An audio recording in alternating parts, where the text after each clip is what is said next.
Magandang araw po sa inyong lahat mga kababayan at welcome back.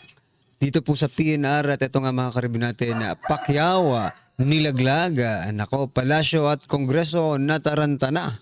Yan mga kababayan, patungkol po riyan ng ating alamin at bibigyan ng komento ngayong araw na ito. Pero bago pong lahat, kung bago ka pa lang at di pa po nakapag-subscribe sa ating munting channel, please don't forget to subscribe at palike na rin po ng video ito.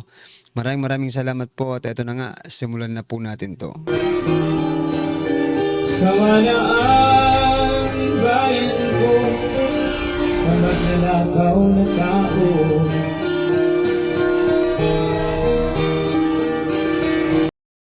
So yan mga kababayan, bago po natin muling i-play ang video ito, pasadahan po muna natin muli ang mga nagtitrending na mga balita dito po sa mundo ng social media. At ito nga mga kababayan, unahin na po natin itong si Senator Manny Pacquiao. Nako, ito po ang post ng Politico Regional. Sabi po dito, ito basahin po natin para sa inyo. Sabi po dito, the camp of senatorial candidate Manny Pacquiao and his local party People's Champ movement in General Santos City may not do straight voting for the ruling coalition Alyansa para sa Bagong Pilipinas of President Ferdinand Marcos Jr. In the coming midterm election. Yan mga kababayan, mukhang nilaglag ang mga kasama. Pacquiao camp endorses PDP laban senatorial bets, no? Yung ito pong ano ni Manny Pacquiao, no, yung local party ni Senator Manny Pacquiao, former Senator Manny Pacquiao na People's Champ movement ng General Santos City ay hindi po, no? Hindi po buboto ng straight dito po sa Bagoong Pilipinas mga kababayan. So, ibig sabihin, nilaglag po ni Senator Manny Pacquiao ang kanyang mga kasama. Diba? Bakit kaya? Ayun yung tanong Bakit kaya hindi nila sinusuportahan o susuportahan ang Bagoong Pilipinas mga kababayan? Nako.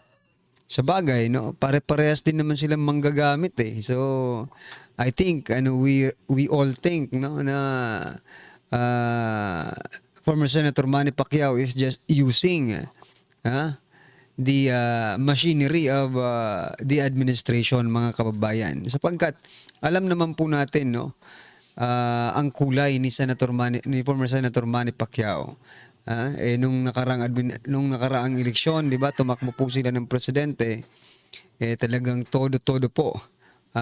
Grabe po ang mga salita nito, pero ang tanong, bakit tinanggap pa rin ni President Bongbong Marcos Jr. To join the alyansa mga kababayan? So ano po ang inyong opinion diyan? I-comment nyo na lang po mga karibin natin. At ito pa, pasadahan din po natin ang video ito, no? Na kung saan, etong si Kiko Pangilinan na naman mga kababayan, iniba yung kasabihan, di ba? Meron po tayong kasabihang honesty is the best policy. Ito, pakinggan po natin si Kiko Pangilinan mga kababayan. Kumpletuhin ang kasabihan, blank is the best policy. Mababang presyo ng pagkain is the best policy. Kumpletuhin ang kasabihan, blank is the best policy. Mababang presyo ng pagkain is the best policy. So then mga kababayan, instead of honesty is the best policy, mababang presyo ng pagkain is the best policy. So meaning talaga mga kababayan, wala talagang pagiging honest, no? Walang honesty itong si Kiko Pangilinan. Kitang-kita naman nanlilisik pa yung mata, tingnan nyo. Diba?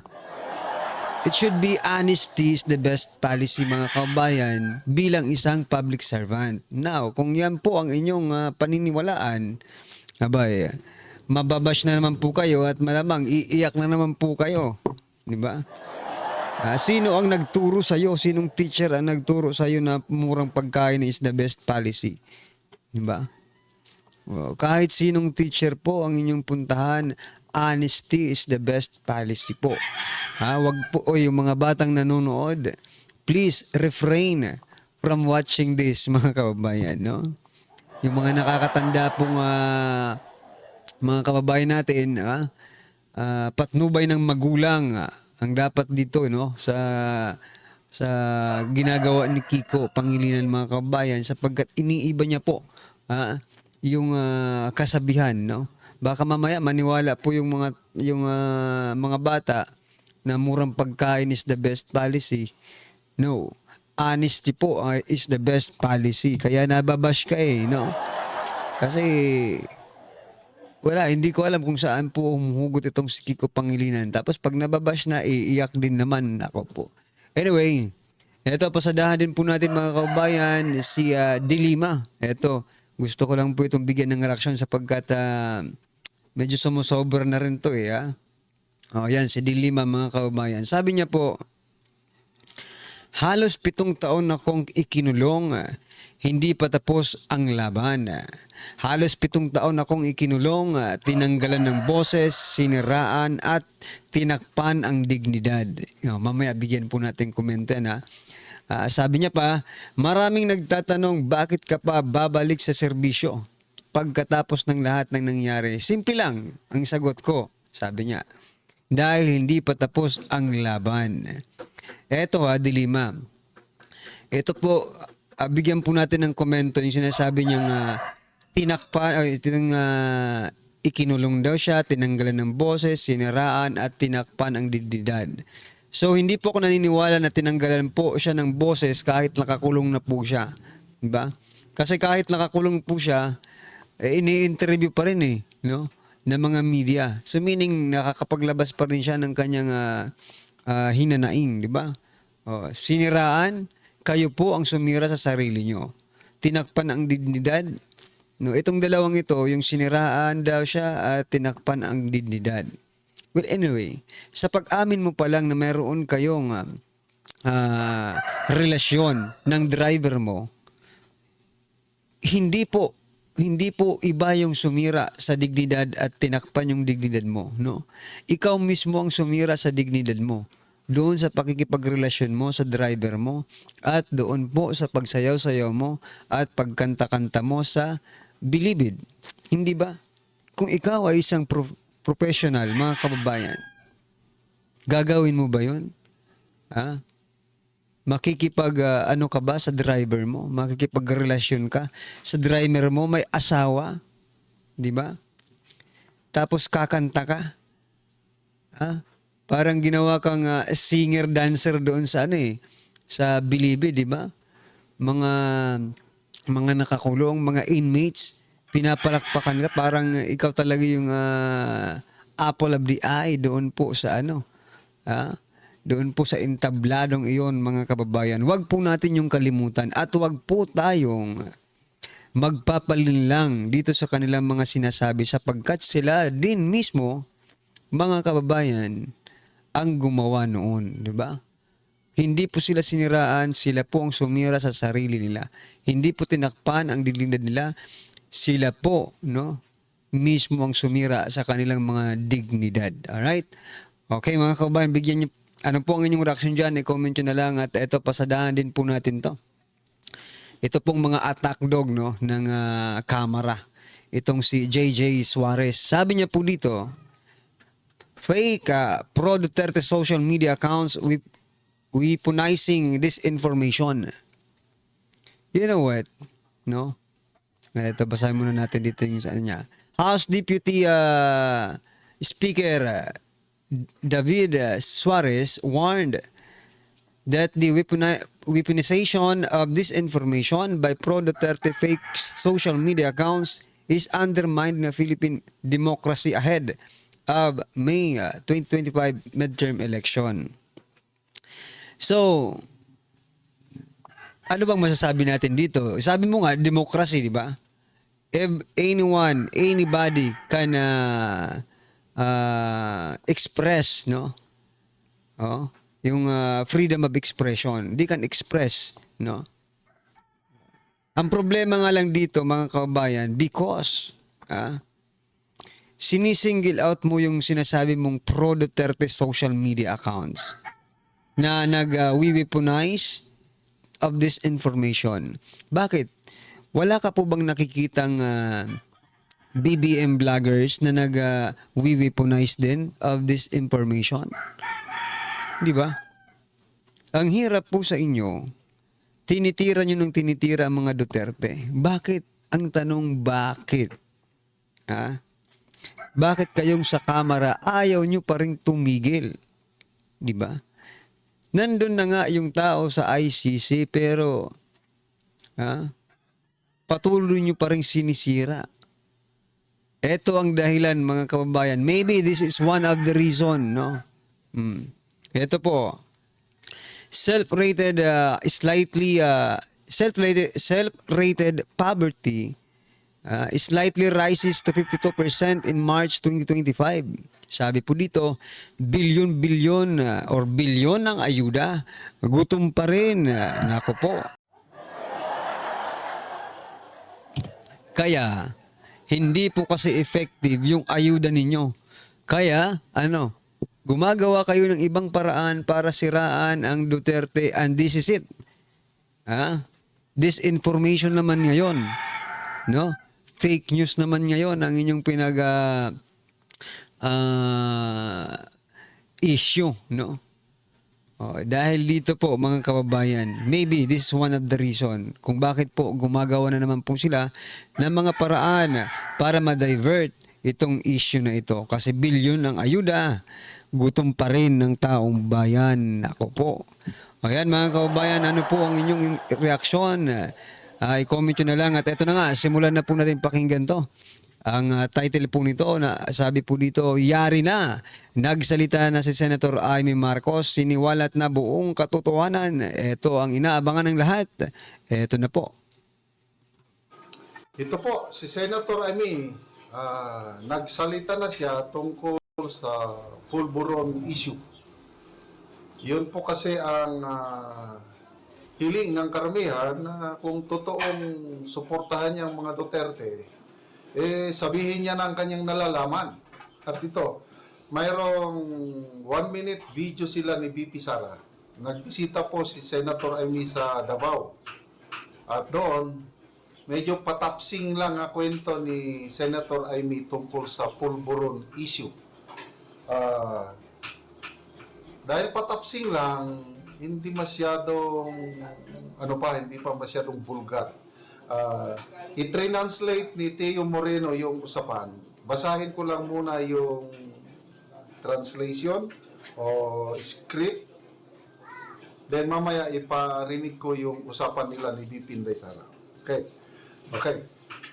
Teo Moreno, sabi niya, the revelation, pagbubunyag, pagsisiwalat sa mga lihim. Post ito ni Elvin Austria Laceda. Just in. Nosebleed daw. Dumurog ang ilong. Yung mga gumagamit ng pulburon.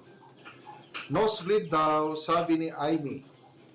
Senator Amy seemingly confirms that she witnessed some people bled their noses in Peninsula Hotel. She related this experience during her visit with BP Sara in Davao City. This 1-minute plus live video is vital.